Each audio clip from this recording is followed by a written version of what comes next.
Raised on oatmeal, shortbread cookies and fried kilt, Coren Lilley left a promising career in tartan farming to become a journalist, and a bloody good one at that. He's host of Byline, he's in Ottawa. Why do you put up with me, Brian? That's a very good question, Michael. I ask myself that weekly. Why do I put up with this man? Yeah. Now, a very interesting piece that you had earlier in the week about your family, your children, and a form of indoctrination at school. Please enlighten us about this.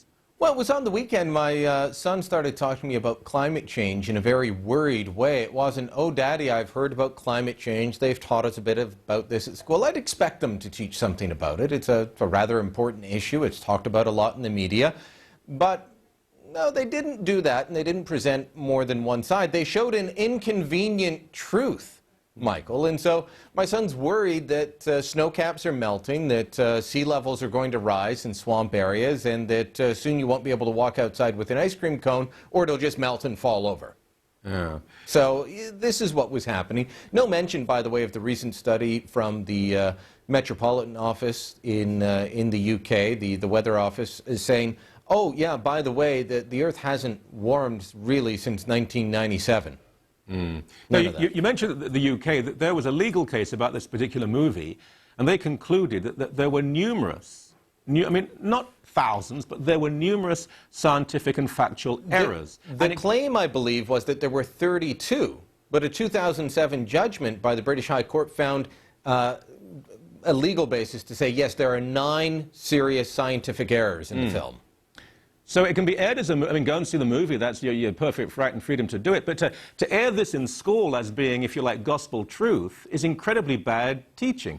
Well, I wish they would. My kids go to Catholic school. I've told people that before. I wish they would teach gospel as much as they teach the religion of recycling and the environment. But no, they don't. It is what it is, and you were alluding to that earlier in your show, I believe, about problems in Catholic education.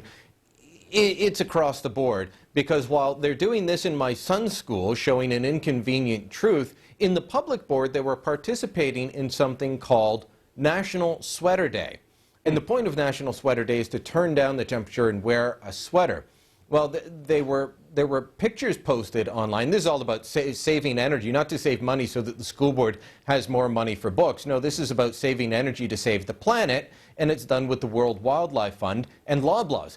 And they had pictures on the World Wildlife Fund blog, Michael, of kids wearing toques and sweaters and gloves in class. One viewer sent me in the email that they received at home saying, hey, tomorrow's sweater day, the heat's being turned off.